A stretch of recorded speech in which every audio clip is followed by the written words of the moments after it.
my name is Melvin Surya, and today I will be doing a book review on the book um, Nisei Daughter by Monica Sone. So, this book is an autobiographical account of a Japanese American woman. Um, so, first, I'd like to explain the name, the reason for the name of the book. Um, Nisei is a Japanese word. So it's two words. It comes from the root word sei, which in Japanese means um, generation. Now you can add the numerical prefix um, such as is or ni or san to refer to the generation.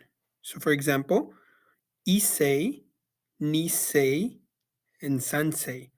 Issei referring to first generation Japanese immigrants who were born in Japan and came to the US. Nisei is referring to second generation Japanese, those who were actually born here from Japanese immigrants. And Sansei, which are third and fourth generation Japanese. Um, so the reason she refers to herself as Nisei is because Monica is actually an American. She was born here in America, in Seattle. And so, although she has Japanese blood because her parents are immigrants who migrated here, her nationality is American, and she has American citizenship. Um, but as we will see, she was um, she was denied her American rights during World War II, and she was taken as a prisoner um, into a camp um, called the Japanese internment camps. Her book was first published in 1953. So this was shortly after World War II. Not too long after, she published her book of her life. It's like a memoir explaining her life in Seattle before the war, um, and how life was during the war in the internment camp and after she got out of the internment camp. The book was later published again in 1979, and this final copy, which I have, is the um, 2014 edition.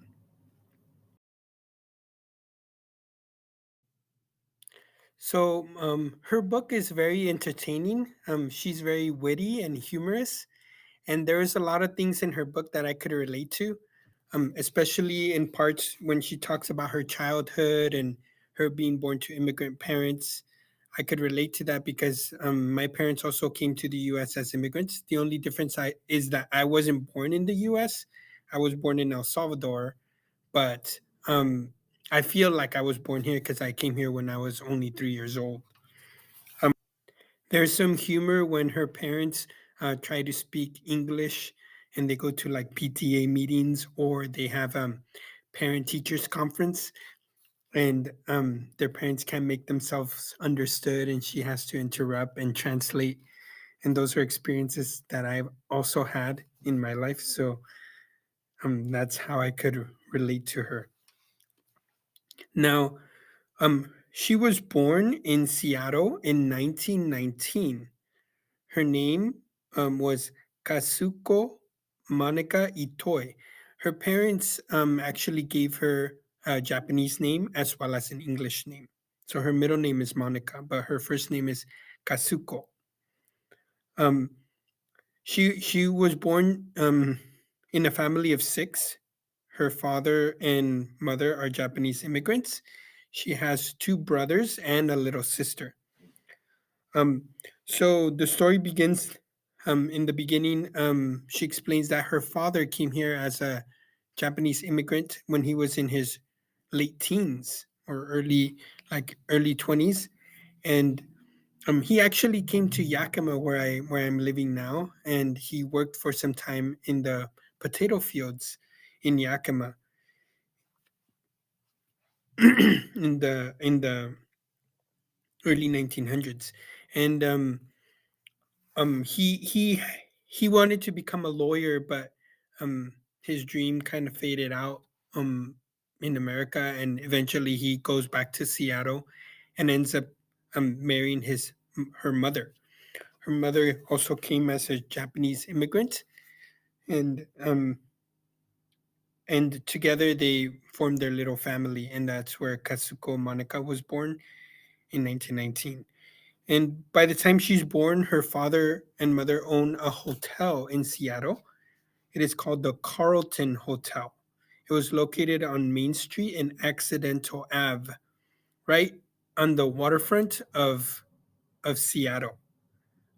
This is what it looked like in the early days. This is how Seattle looked like in her time, and this is the place where the hotel would be located if it was in our modern times. It's now an empty space.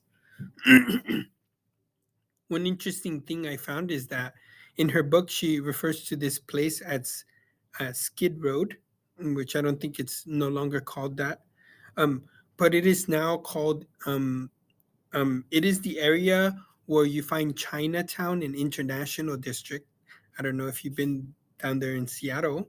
There's this famous place um, where people call Chinatown.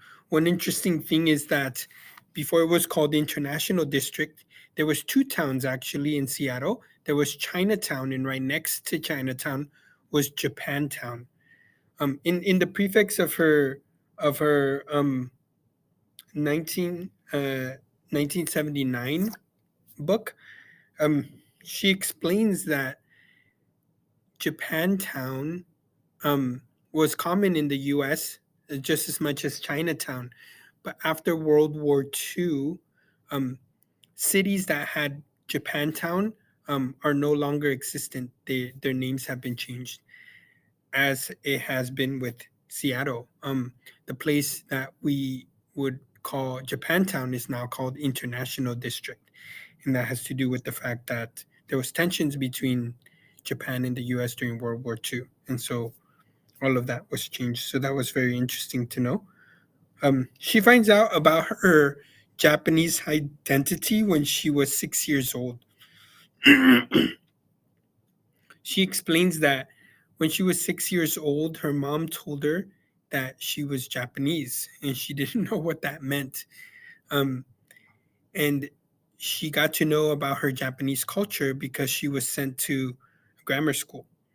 Now, in her early days of her life, she attended the Bailey Gazzard School, which was an American school, in the morning and afternoon of her day. And then after school, she then went to a Japanese grammar school, which was called Nihon Gakko. And growing up in both of these places, she explains that she felt like she had two heads, or she was two people, because the way she behaved and felt at the American school, she felt wild and free to do whatever she wanted to do. But when she would go to her grammar school, when she went to her grammar school at Nihon Gakko, she was more disciplined, and there she felt like she had to show more mannerism. She had to bow. It was very strict. And so she felt more herself in the American school than she did in the Japanese school. So throughout her book, she expresses this, that she felt more American in her life, up until after World War, up until the internment camps. Then she began to feel rejected by American society, and she didn't feel like she was American anymore, and she was looked at more as a Japanese. And so she struggles with this identity, um, this sense of identity throughout the book. We can see this clearly in the feast celebrations. She describes the feast celebrations like as Veterans Day, Memorial Day, Christmas, and things that she celebrated at school as fun. But then when feast celebrations um, in Japan came about, in her grammar school, she described them as boring rituals that she had to go through. So she expressed more identity towards the American society more than her Japanese roots. Later in the book, she gets an opportunity to visit Japan. When she goes there, she is so excited about everything is new, but she does feel out of place. Um, she she gets to wear a kimono, which is traditional in Japan. Um, she feels she is too big compared to her Japanese cousins.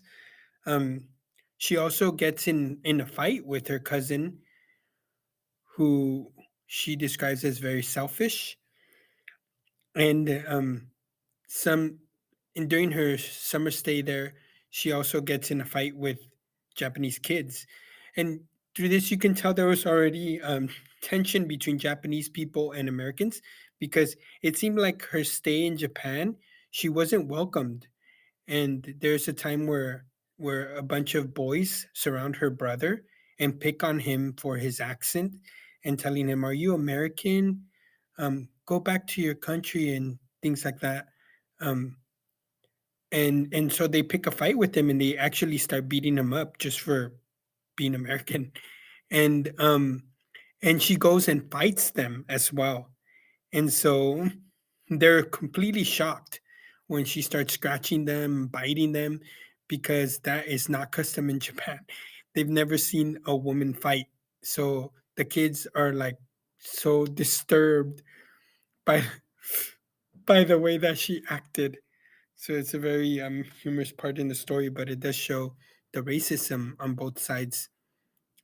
She experienced racism in Japan for her American heritage, but she also experiences racism, as we will see, in America, um, um, as the as tensions between Japan and the U.S. begin to rise up more and more.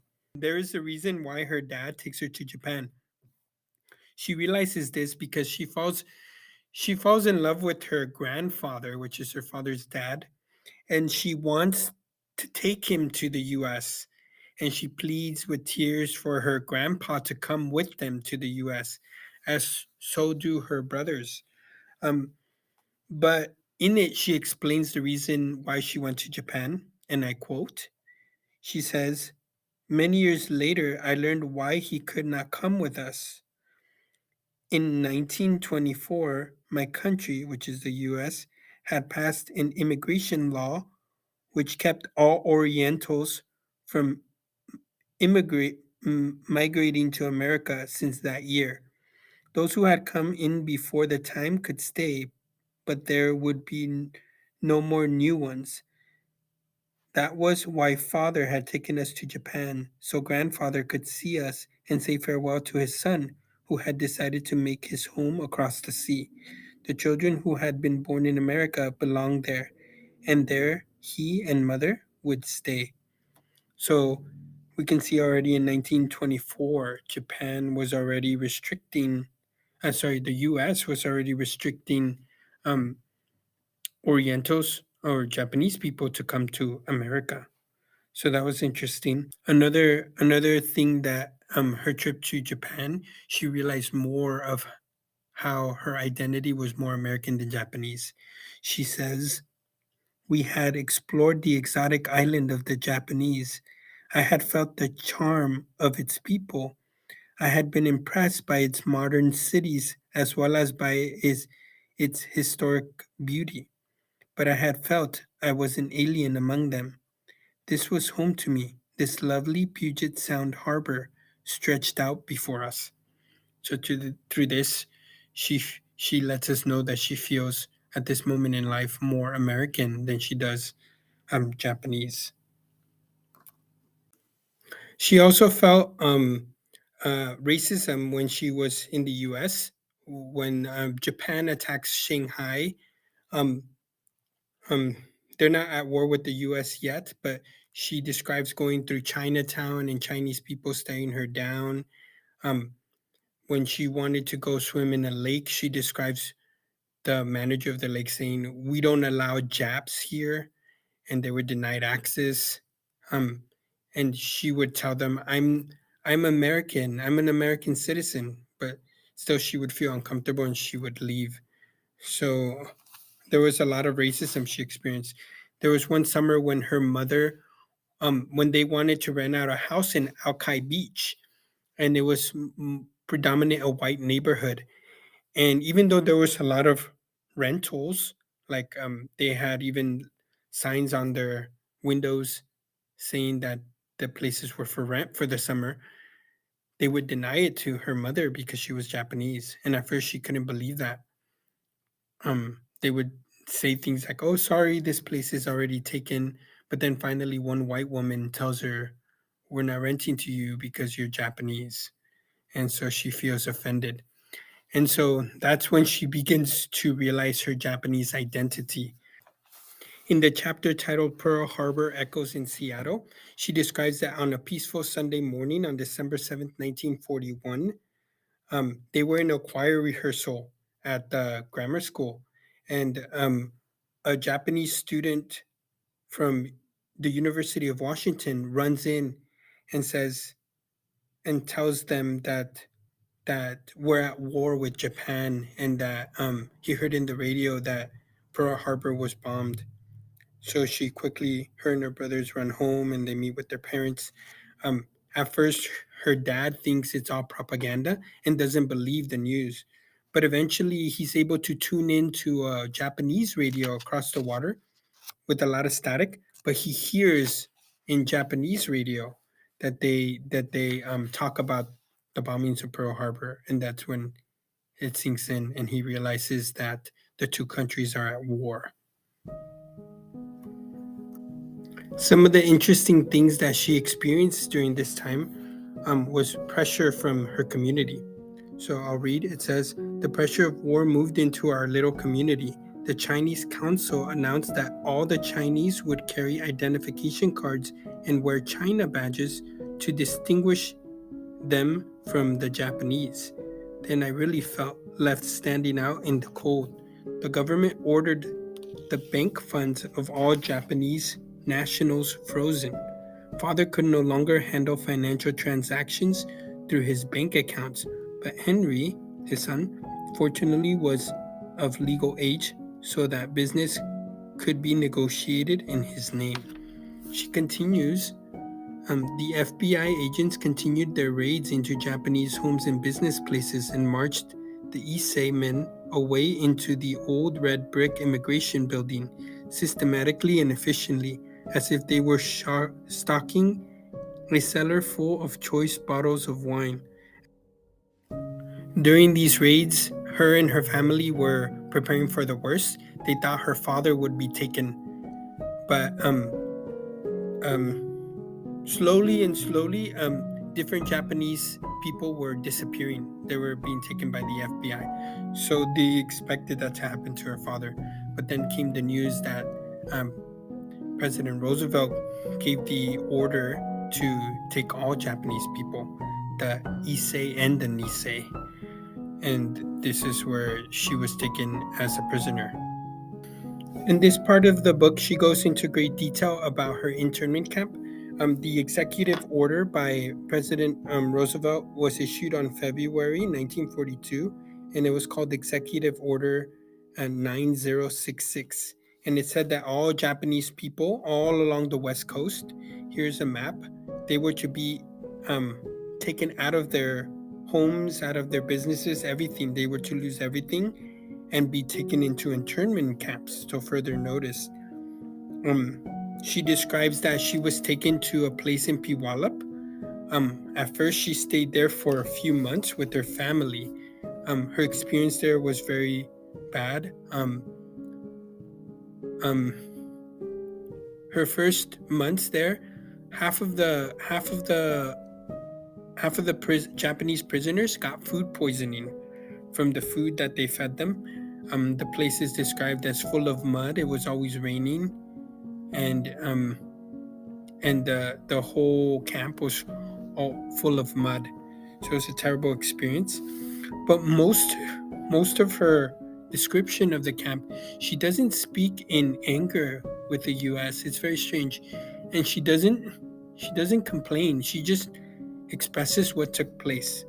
Later I read that the reason why she did this was because some comments online said that when her book first came out, she wanted Americans to read it, so she didn't want it to sound like a rage against the U.S. government or anything like that. So she lived in Camp Harmony in Puyallup for several months. She then spends the next few years in a camp called Camp Minidoka, which is located in the south central part of Idaho, north of the Snake River. There, her brother becomes married. They have a wedding in the prison camp. Um, they also have jobs, so it's like a little town, but it's gated and they cannot go out. Um, they live there and they make their life there. Um, Later in the story in her life, there's the United States issues during the war a time for the Nisei to show their patriotism by joining the war, and so many people from the camp get recruited. It's kind of strange because at first they treat them like enemies, but then they want them to join the war. But many Nisei feel that this is an opportunity for them to show that they are Americans, and so they get shipped to go to war. Um, Slowly, as the war begins to die down, Nisei, young people who are in the internment camps are allowed to leave and make their life in the East, in the Midwest, and the East of the United States. So she ends up leaving the camp, leaving her father behind. All their children end up leaving the camp, and they try to make their lives in um in the in the East Coast. Um, and then she talks in the ending chapters of what became of her life. She becomes a nurse, and many things happen in her life. Um, she doesn't experience the racism in Chicago that she did when she was in Seattle during the war. She later goes to visit her family, her parents back at the camp. Her parents never end up leaving the camp. Well, we don't know. The story ends when she visits her parents in the camp, and they're very old. And her dad is dying from pneumonia because of the poor conditions in the prison. Um, and she explains that they don't want to leave the camp because they want to be allowed to go back to their hotel in Seattle. So even though they're allowed to leave at some point, they're not allowed to go back to the West Coast. The Japanese are not allowed to go back to the West Coast. And so her parents end up staying there towards the end of the book. She never expressed her grievances against what the United States did to her, but in her preface of the 1979 edition, she says, in our bicentennial year of 1976, upon recommendation of the Japanese American Citizens League, President Gerald R. Ford resigned Executive Order 9066. He acknowledged that the mass incarceration was a national mistake. This was a small but significant step towards righting a wrong. So obviously, she felt that the United States was wrong in imprisoning them. And my opinion is that the United States did wrong in taking Japanese American citizens as prisoners during World War II. But in the intenseness of war, some things are done irrational, and it's understandable why it happened. One good thing is that I don't think anyone that I know of died in these camps because of the conditions. So although they were terrible, I don't think they were like the Nazi camps during the Holocaust, which people starved to death in those camps. So yes, the United States did bad in doing this, and yes, it should be addressed. But I feel that during war, it seemed somewhat reasonable because we were such intense with Japan during that time. All in all, Nisei Daughter was a very good read, and I recommend it to anybody who's interested in that period of history. Thank you very much.